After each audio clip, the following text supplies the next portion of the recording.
been leading our Great, thanks. Thanks, Cesar. She's been leading our San Francisco chapter advisory board, and just watching her facilitate so professionally has been a joy. Connie Kadansky, I think some of you know as well. She's been a board chair for us, and the way she facilitates and get things moving is extraordinary. And then amongst us, there are many great examples among you that are really spectacular facilitators, including Katie, going through the London chapter meeting yesterday and watching that all work is inspirational. So I think Diana, as she's come on board as a new member, has been inspirational as well in terms of her knowledge and experience. And so today we're going to do about a 20-minute session on facilitation. I presume, Diana, you'll give some information and then be open for questions. Would that work for you? I'm happy to do that. In fact, why don't we, it's a good idea. I think we would kind of start with sort of making this an open conversation, because that really is what facilitation is all about, isn't it? Right? I think that it's nice to meet you all. Pleasure to see you. So I have been working as a facilitator for the past 30 years, even when I didn't have a role that was at the title of facilitator. I think most of you would find that to be true. We do facilitation regardless of what our job title is, because we care about people, which is, I think, one of the most heartwarming things about facilitation, is that it really does embody our caring of others and how they accept and adopt the things that we're putting forth in these meetings. So I'm going to, if I can, I'm going to share some of my screen if I could.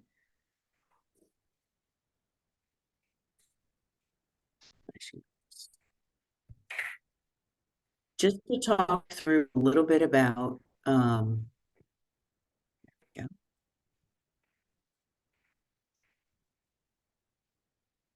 So we want to talk through a little bit about what facilitation is and what you might, how you might think about it. So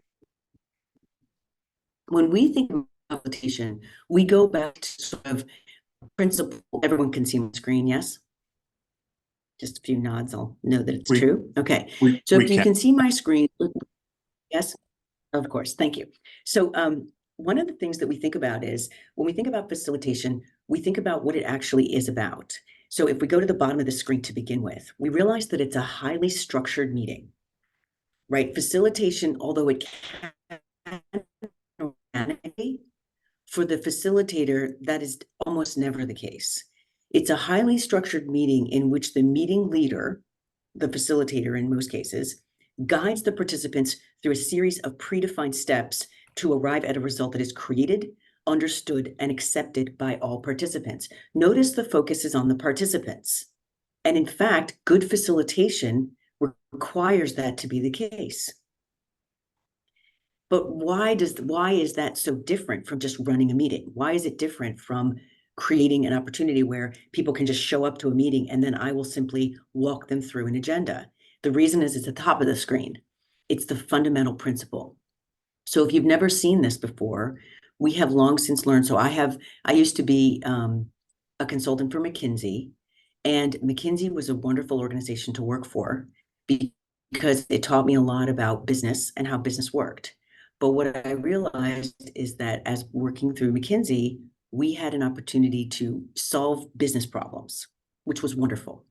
And in almost all the cases that we went to go solve a business problem, when we were finished analyzing the data, talking to all the stakeholders, and analyzing all the market data, we had what we would consider to be a solution that was 100% right. So we would turn around and we would present that solution back to the powers that be, whatever they were, whether it was the C-suite or the board, and they would nod their heads in vehement agreement and tell us how right we were. And we would make recommendations, and they would agree with every single one of those recommendations because we were right. But when we go back 6 months later and see how many of those ideas had been implemented, we usually were disappointed. And the reason we found is the equation on the screen, which is that effective decisions do need to be right to some degree, but almost more importantly, it's an amplifying effect about how committed people are to the decision. And so what we discovered was that facilitation was the key to unlock commitment to the decision. Anyone have any ideas why that is?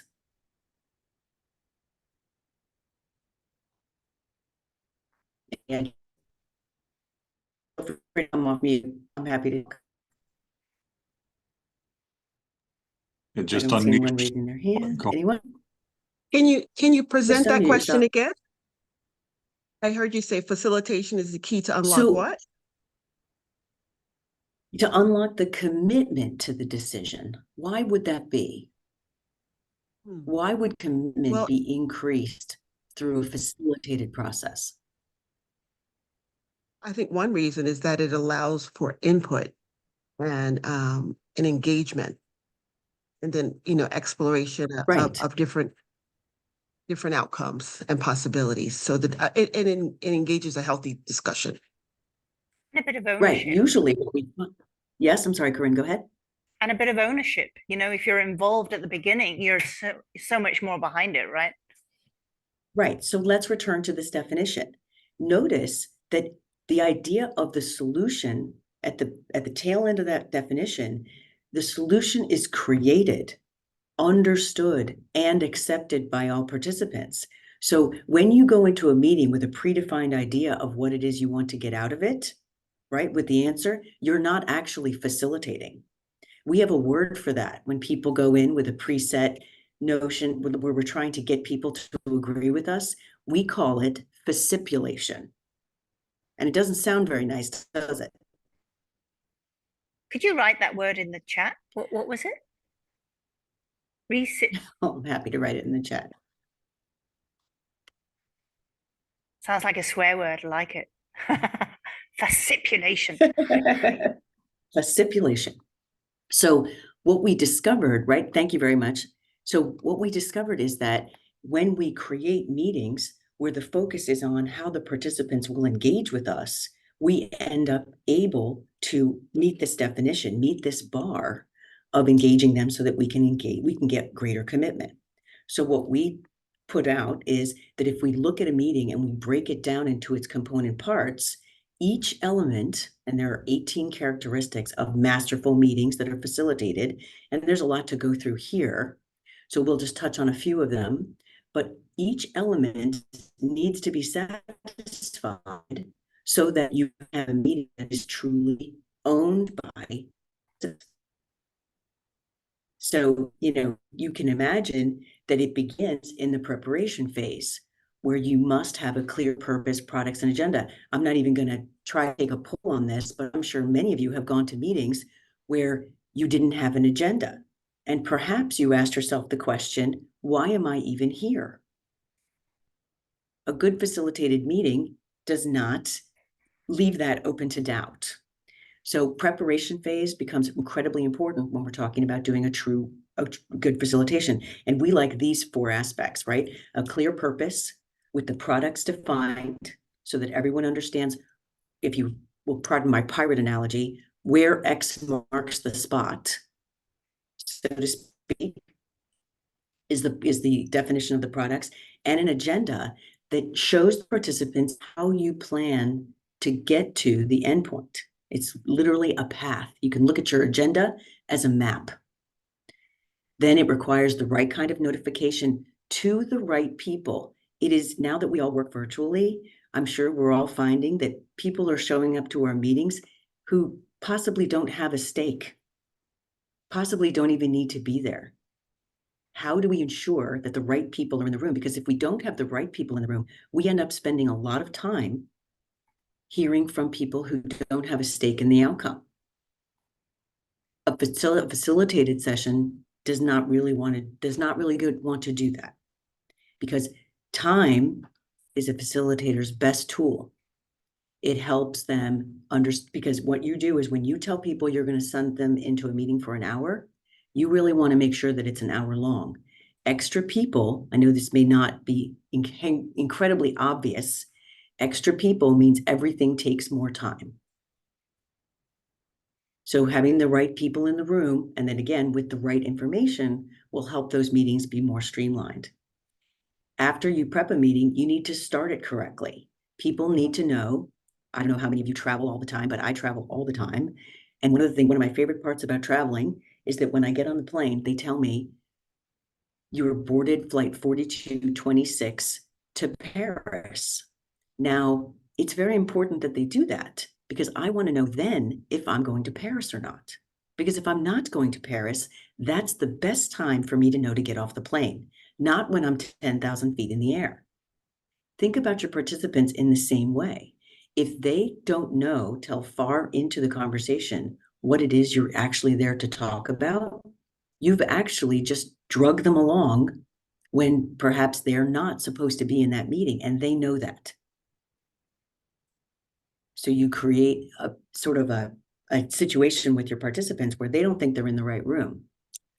Can I ask So you a we want, question? yes. If you're in a meeting situation, it's slightly different to a bar camp, right? So if you go to a bar camp and you think, don't think I'm in the right place here, you can just leave. If you're in an organization who believes in facilitation, do the people have that feeling, that ownership that they can actually leave if they're not going to be able to add value to that meeting? So not to be American centric by any stretch, but we've created what we call the Meeting Bill of Rights. Right. And it says that as a participant, you have a certain set of rights. And one of them is that if you don't get an agenda 24 hours in advance, with a clear understanding of why you, and you particularly, should be there. In other words, you don't see yourself in the definition of the purpose or what that meeting hopes to achieve, you should not go. Meetings Okay. have become, it's a wonderful question, Corinne. Meetings have become sort of the ball and chain of most people's day. In fact, I'm an executive coach, and one of the things that I notice is that the people who do the worst are the ones who appear to be the busiest. In other words, if you look at their calendars, there is no open time, ever. They're just back. But the problem is it's their own fault because they're not being judicious and saying, I'm not going to this meeting unless I actually have to be there. How many meetings do you think you go to every day where it's not likely that you actually have to be there if your calendar is full back to back, 40 hours a week? Thank you. But we're starting to realize that if people simply show up, they're afraid to miss out on something. So they go to meetings where they don't have a stake. Yeah. And it creates havoc. It creates a bad environment for everybody. And it's a cultural thing. It has to be shifted. So one of the other things we do in START is we actually ask people what their key issues are. Because when we start a meeting, we want to know what people want to talk about. My agenda isn't good enough. I also want to know what my participants want to talk about, because if I don't, I'm likely to have the situation where I get to the end of the meeting, and even though we might make decisions, no one's committed to them because some core issue was not addressed. Not a good use of anyone's time. In fact, that entire meeting becomes a waste of time.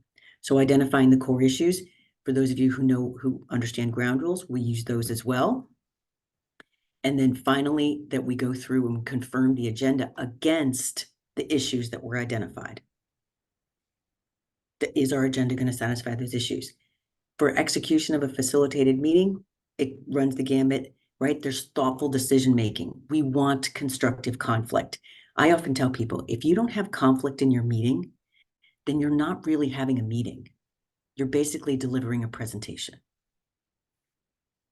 Because why would you get people together if there's nothing to discuss? So think about it. How can you frame your meetings such that they're inspiring constructive conflict? Dr. Dana. I'm enjoying this, Diana. I wanted to just comment because something just actually happened this morning as it pertains to constructive conflict. And so I was meeting with my admin, and we were having a discussion about our agenda items, and I said, "Oh, it sounds as if we're on the same page and in the same book," because oftentimes you could be on the same page but in different books. And Yes. I think because of our roles, he shows up and really wants to, make everything work and let it smooth. And I said to him, I said, conflict is not bad. Correct. Especially with that goal is clear. The aim is to achieve this and to, increase revenue or participation, and we're clear on that. And I said, so conflict is good, especially when we can get to the resolution and still be amicable. It's Absolutely. okay. Well, Some people like to avoid it though, and I mean I don't run to it, but I don't run from it either. well, the thing is that, it's nice when we can all agree, but we only evolve when we're forced to change. So if we're not having any conflict, we're really just stuck. So, if you think about it that way, it kind of makes you question a little bit. So we could go through all these 18 characteristics, but I do want to tell you, I think facilitation, for those of you who are interested, I'm the chairperson of a not-for-profit organization called inafac.org. That's my thing. And if you're interested in it, INAFAC, you can find it at inafac.org. And if you're interested in learning more about facilitation and being certified as a master facilitator or a master learning facilitator, if you do training, I know some people in this group do training. We advance mastery in facilitation. We don't sell anything except certification, right? If you want to get certified, but you can join webinars and you can pursue different aspects of facilitation. I encourage you, if you're interested, to join us to understand a little bit more about what facilitation can do in your careers. As Doug pointed out, once you start looking and seeing the world through a facilitative lens, you start realizing that you probably do facilitation more than you realize you do. Anyone who has children, you facilitate your kids more often than not. You often facilitate your significant other. Believe it or not, those conversations done well are usually good examples of facilitation. And we can facilitate in one-on-one settings, large groups and smaller groups. So if you're interested, I encourage you to just take a look at that website.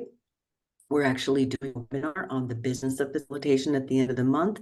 Next month, we have one on, and this is all free, but next month we have one on advanced dysfunction, which I think is kind of a fun topic, like what to do when people simply aren't behaving in their meeting. So these are all the credentials that INAFAC provides, and you may see yourself as someone who is interested in pursuing a credential. These are global credentials: virtual facilitators, master learning facilitators, certified facilitative leader, and a master facilitator. So those are credentials that you could pursue if you're interested in learning a little bit more about it. I am more than happy, although my time is limited today, to come back and explore any topic. If you want to put something in the chat that you'd like to talk about from a facilitative standpoint, I'm more than happy to explore anything. There's anything you could imagine that goes on in a meeting, we talk about. So does anyone have any other questions? I feel like I'm a little over my time.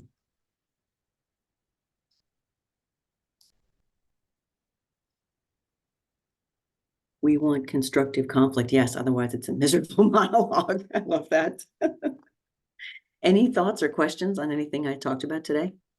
Would you like me to come back and do some more? Yes. So that sounds like a yes. Yeah, we're doing thumbs up, high fives, you name it.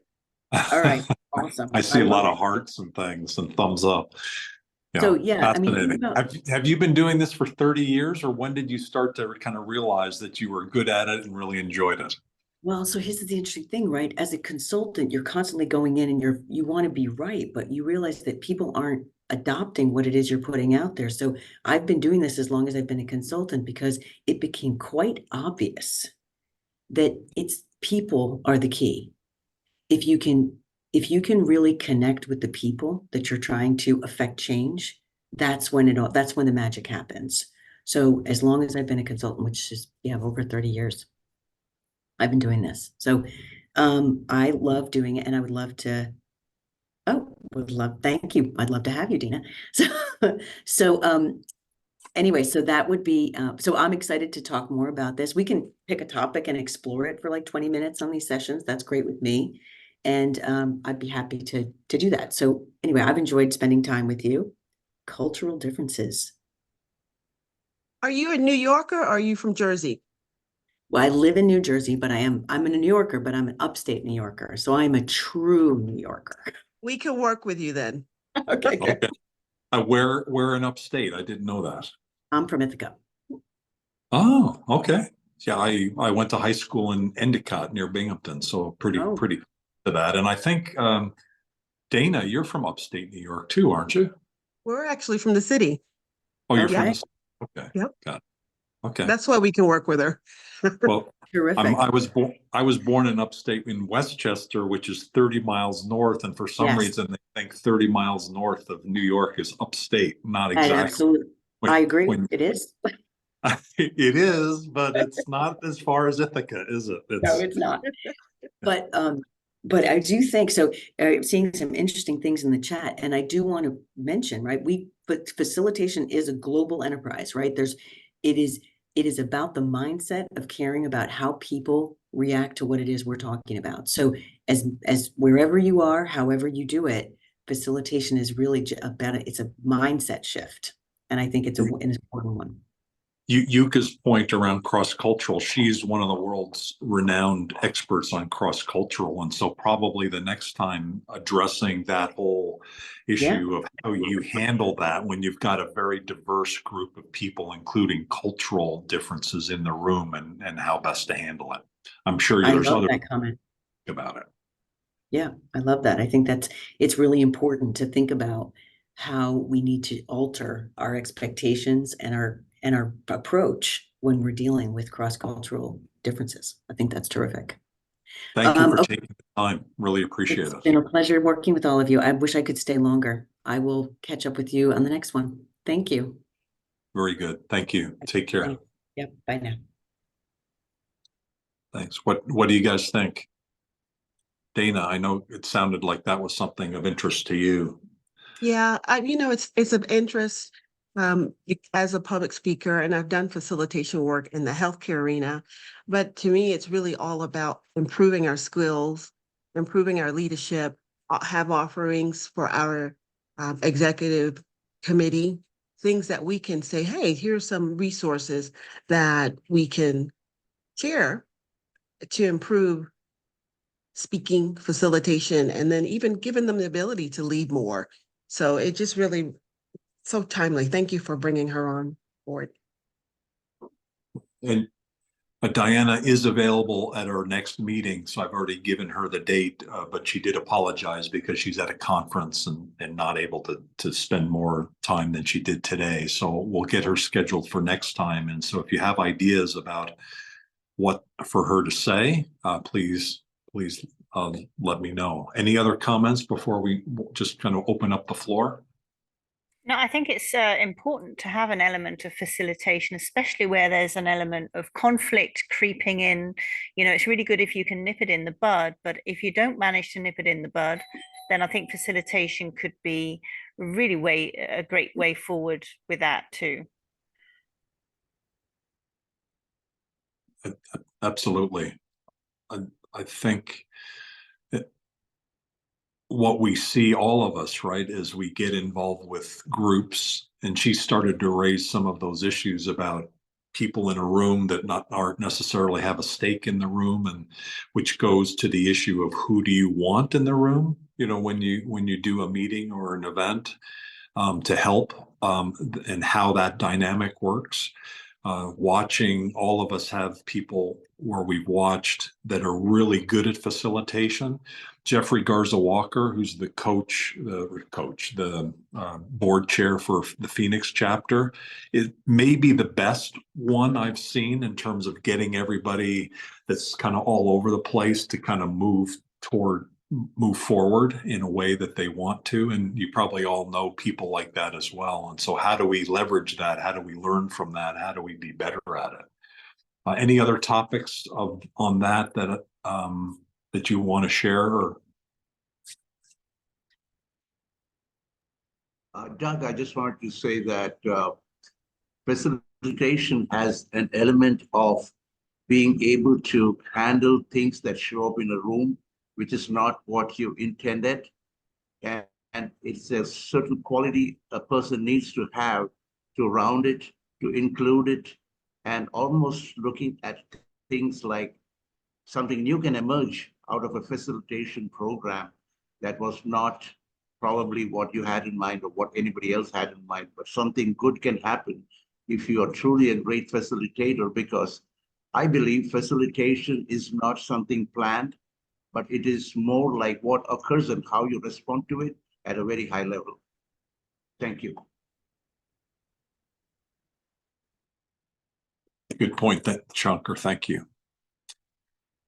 This is also an important topic, and Diana and I were talking about it before the call on the GC communities. And so we can definitely, if you have comments along the way about the facilitation more generally, feel free. I'm just going to open up the floor now for the next 20 or 25 minutes for issues and comments and help that you need.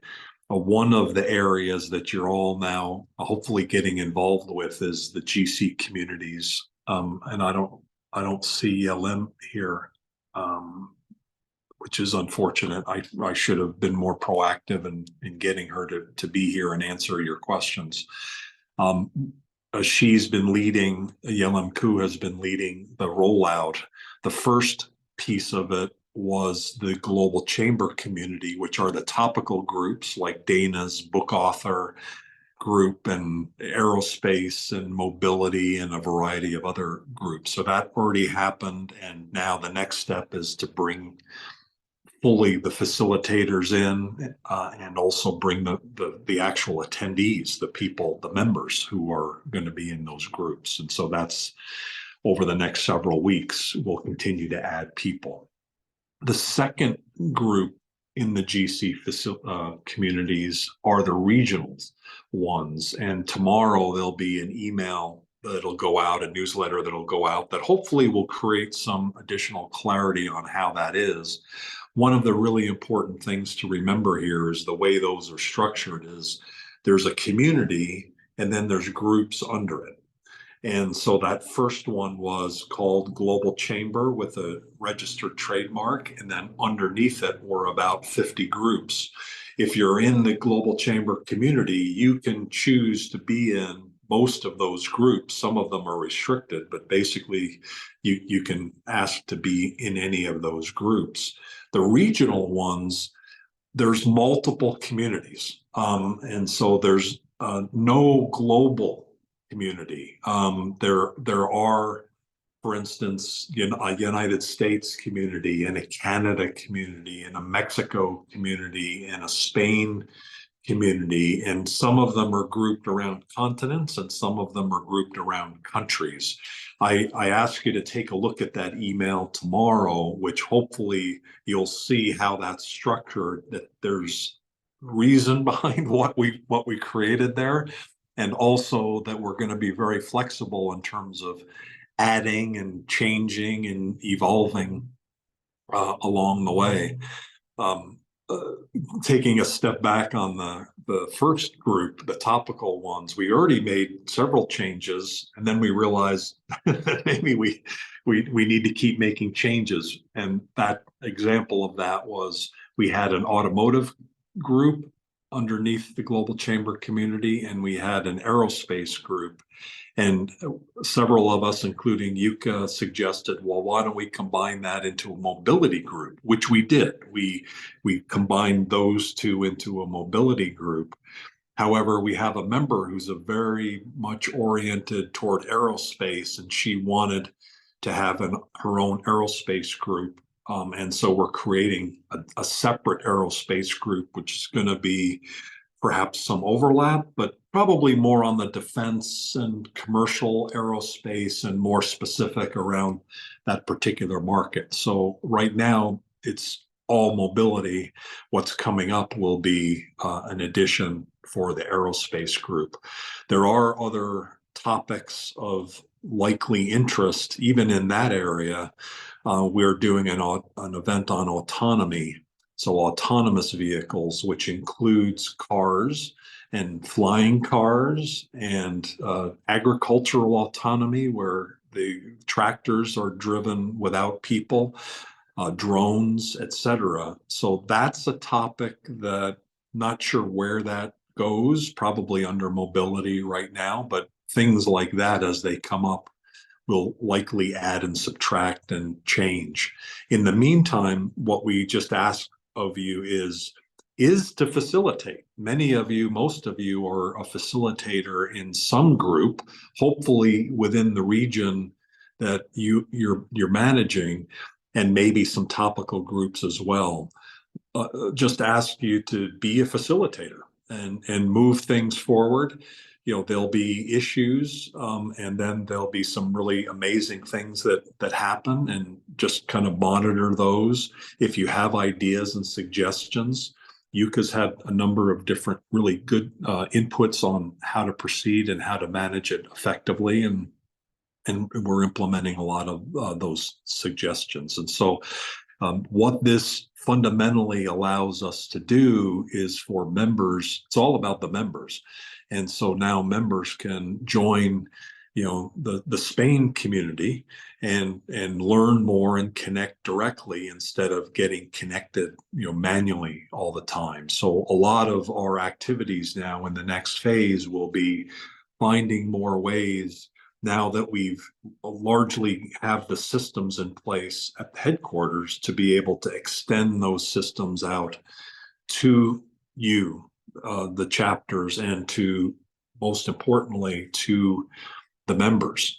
Well, we do have a parallel path with the app, and that kind of took a side turn and then kind of slowed down, and then there were some issues, but Yelim is also leading that, and we'll have the beta coming out.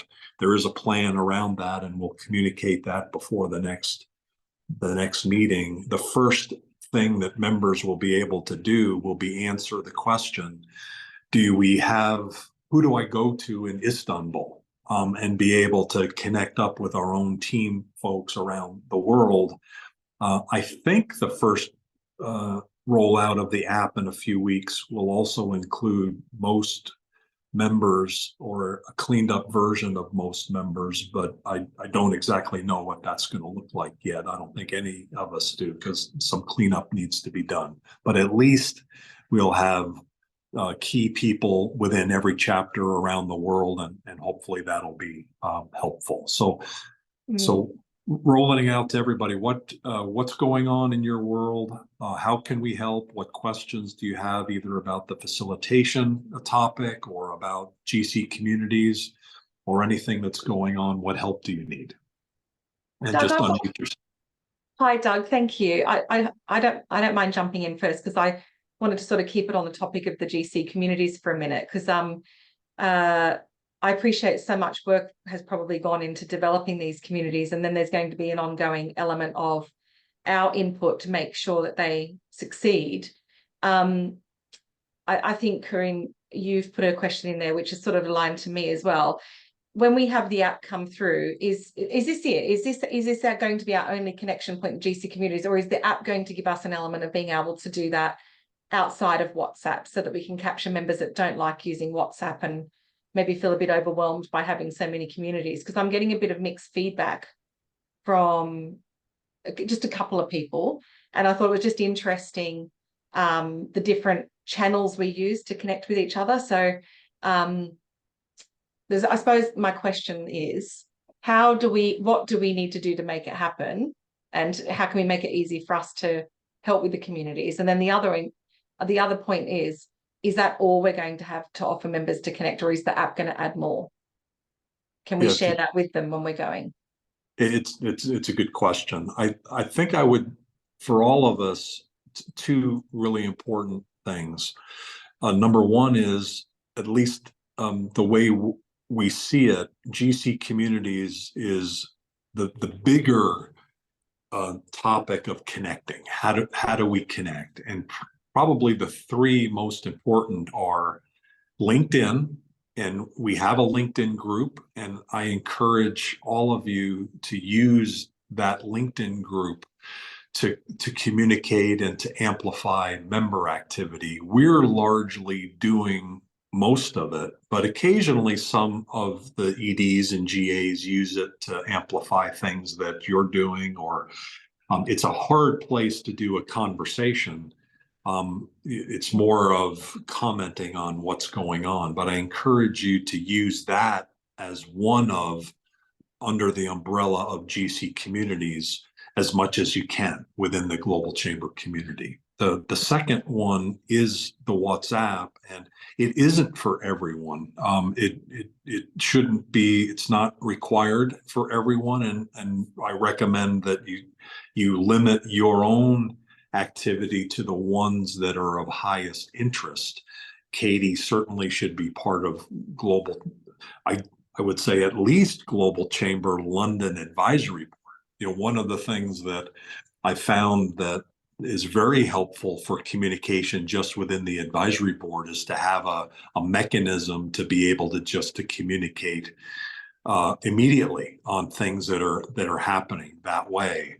More broadly, having it as the chapter, I think, can also be very beneficial to be able to get information out, not only about our activities, but other activities and other things that our members could be interested in. So at the bare minimum, I would say your involvement should be through the LinkedIn group and through WhatsApp of your own region, whether it's a chapter or region, and potentially limit it to that.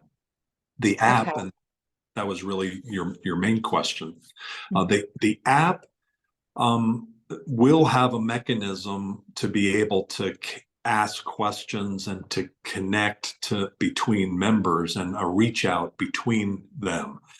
The dilemma of all of that is the issue, another issue that comes up when certain members decide they're going to reach out to other members, and then those members complain about being spammed, you know, and having that connection. And so exactly how that works and the kind of the ability to be able to reach out to other members that way is still, to me, to be determined. Maybe Cesar can add more on that. Certainly the ability in the app to reach out to our team directly will be available. Well, and yeah, sorry, Doug. There's something about, there's certain apps where you can actually request permission to make contact, and the person can vet you before accepting the invite to connect. So it's almost like you're creating your own connection book where people allow you to connect. You go to I've been to a couple of conferences where they've got apps where you have a profile and you can invite someone to connect into your community, where you can have a conversation, or you can click on their LinkedIn button and you can request to have a conversation. It sends them an email, and then it's up to them to say yes or not before their contact details are disclosed. It just come into my head as you were saying that, because I agree, I would hate to have 100,000 people spamming me for this new Fandangle AI tool. Like, that would just, you know. So I think that that's definitely important, but there's something really powerful about being a part of a global directory and having the power to look for the person you need without having to come to you all the time. Yep, agreed. There's just something really powerful about that. Cesar, you've been more in touch, and I didn't think, I just assumed Yellen might be here, but I should have proactively included her. Do you have any comments? Because you've seen a lot of the conversations that I haven't. Any comment about that specific, you know, member to member connection that Katie's talking about? Hi Katie, and hi everyone. So at least at the first stage of the app, it's gonna be more like having a good and clean directory there. The members will have an option to select if they want to be visible or not. But that application about having a request, that's something that hasn't been done, hasn't been discussed. But it's a good point. I can ask if that's something that we can add towards the after the demo of the app, which is the one that we're getting closer to. And if you ever need any ideas or thoughts from me, Cesar, just let me know, because I've had access to quite a number of community apps out there over the last sort of 12 months, which are quite interesting. And I've been sort of jotting down some notes in terms of what I liked about some of them. So I'm happy to share that with you. Awesome. I'll make sure, Katie, if that's okay with you, to connect you with Yalim. Yalim is the one that's been leading the app development, and so I'm pretty sure she will appreciate the comments. Okay, no Yeah. worries. The general theme for the basis of kind of the way we like to move forward are LinkedIn, the WhatsApp, and the app, along with emails and text. And besides WhatsApp, many members, and in fact, one of our largest sponsors, Margolin Sesambayev, only uses Telegram. And so we all know that a lot of, and there's LinkedIn, people like to message within LinkedIn. So there's all these different ways of connecting. The reason why I feel very strongly about WhatsApp and why through facilitation we'll make it a safe place is that so many people around the world use WhatsApp. Not everybody does, and we're not going to be led by the people who are not interested or don't want to use it. That we're not going to not do it because some people don't want to use it. There's always going to be a reason. Some of the apps that we looked at in the early days technically were much better and safer. However, the complaint will always then be, oh, but I have to download it. And so the universality of it is really what we need and want. And that's our philosophy on that. So we're going to make it work. We're going to facilitate it successfully because I fundamentally believe in the goodness of our members and their ability to be professional. We will see noise. There already has been noise. We just need to be good facilitators and manage it. That's and recognize sometimes there'll be issues. And if you ever do have a problem with someone, some sort of an issue with anyone, whether it's by email or WhatsApp or whatever it is, let me or Cesar know. We're happy to interject. Over the last 9 years, there have been 2 or 3 kind of bad cases, where members or part of our team, there were issues around lack of integrity or worse, where we got involved and resolved the issues. And so I don't doubt that, these kinds of things, when we start opening doors, create other issues, but we will be there to support you. So don't feel like you're ever alone or you have an issue, whether it's something kind of fairly basic or whether it's something even more severe, we will help you, and just reach out privately or however you'd like so that we can help. Thanks, Katie, for your questions. And what else did people have? Yeah, if I could just add a couple of words about the communication element. I'm involved quite heavily with Toastmasters, and we have lots of WhatsApp groups, and we have email, and we have LinkedIn. I think it's really important, if you're going to use lots of different options, you're really clear about what goes where. So some guidelines around that is always a good idea. And I think, like you say, if we're facilitating it and we're just keeping an eye on what's going on in there, I think people will soon get the message that if they start spamming people with their services, that this isn't the right place. And we just have to be direct and respectful, but also quite firm, I guess. And then it will, they'll organize themselves, I'm sure. We're not going to keep everyone happy, are we? It's sort of Sorry? like, I suppose, just leaning on what Corinne was saying, back to the point is, I suppose, for us as EDs, it would be nice to have some guidelines about how we facilitate these groups, so that if we do filter out any issues, we can sort of manage that and put out little fires or encourage people to use it. Because I think this is a really good benefit that we're selling to members. It's about how do we wrap it up and how do we manage it nicely so it's easy and effective. There are guidelines for the facilitators, and so take a look at those if you haven't received them. I'll make sure that YLM sends it out to the broader group.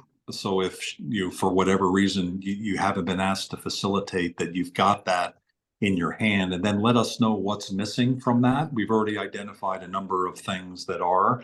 I think that safety valve that we're talking about now, I don't think is in there and probably needs to be there. The safety valve being if you have an issue or need some help, here's where you go to get someone to step in. A quick example of that, Corinne, that you raised was this one of our people. He's a global advisor, and one of the first things he did was pitch himself, and then he pitched his brother-in-law who's not a member, and it's like, oh my God, seriously. So I went through the side and said, look, here, this is not appropriate, and he's been quiet, and he's in the communities, and he's also privately shared some other things with me. Sometimes you just need to tell people, and actually not sometimes, we will tell people. And I still believe and trust that our community, the random community of the world, is another story. Who knows what's going to happen there? But within Global Tribe,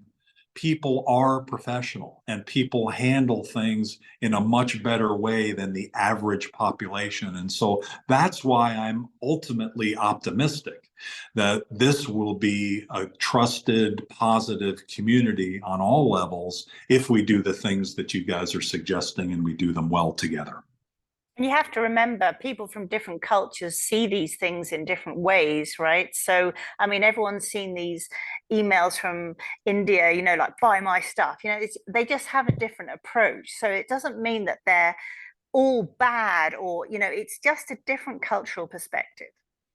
I think the other thing that this raises to me is, like, when we do meetups, it's the same issues, right? Where sometimes, and not sometimes, often, especially non-members of Global Chamber, they'll be in there pitching their stuff, and that's not always appropriate. And so how do we create more holistically, not just in the GC communities, but our community? How do we teach people to be less pitchy and more professional? And well, it's communication, isn't it? We can teach that. We could actually feature that as a topic. And I totally agree. And so that's part of the reason why I asked Diana to come on the facilitation, because those are the types of things that I think we collectively are good at. And if we work together and get that knowledge throughout our own team globally, we can communicate that to members so that they can be more successful as well. So that's kind of how it all fits together, if that makes sense. Any other comments? Doug, Cesar here, I have a question. Doug, jumping in here. We have an event coming up, and it's having the same Zoom account, so we probably need to wrap up in a minute or two. Okay, sounds good. What did somebody have a comment? And we'll finish up in a couple minutes. I have a quick comment. It's basically, I think, following up on what Corinne and Katie talked about. So what would be the flow of check and balance of people going into different groups? I mean, members. And let's say something doesn't go right in A or B, or we want to see, or we want to follow up with what's been happening with the member if they strike a deal. How would the EDs or the DAs follow up with the facilitators? Is there a system that we have kind of formulated? On business deals? On the community. For example, like in the community, someone says, hey, I've got this. B says, yeah, I can help you out with that. That's some kind of, an opportunity that's being shared, right? If we were to follow up, with our members, how would we keep track? Because it's difficult to be in 42 different groups. Okay. I'm not sure what the question is, but I do know that sometimes we want to follow up on, how the deals went. And so let's take that offline, because it has many different aspects to it. One of the things we'd love to be able to do is better understand when deals are made, to talk about the successes, and even as importantly, when deals fall apart or there's something broken that happens, so that we can have a conversation with someone, or potentially ask them to leave because something was done that was bad. So if that's the vein of what you're talking about, that's certainly something we want to do better at. I'm not sure this solves that, but it does give people more opportunities to connect. So it creates more opportunities for those things to happen a little bit more visibly. But I don't think we have a process yet to be able to fully capture certainly every circumstance, but we do have processes to follow up on a regular basis. And so I'll follow up with you separately on that in my mind. Thanks, Doug. Gotcha. So per Cesar's point, we have a conversation right now talking about the US-Mexico trade post the election, the first woman president of Mexico and what that implies and what's going to happen next. And an expert who's former chief of staff of the president of Mexico is our speaker along with some other experts. So if that's of interest to you, please let us know. I think the other thing we probably need to do is set up a separate meeting on GC communities more holistically. And I'll take that as an action item and have YLM have her set something up perhaps the next several weeks. We do have ongoing, actually there is already something. So there's one on Thursday. I encourage you to join. And so what we'll do is we'll make sure that all of you have that. We do have weekly education sessions on GC communities. There was one last week that was recorded. There's one on Thursday. And so we'll make sure that all of you have that as well. Thanks, everybody. Cesar, I think we got to jump off, eh?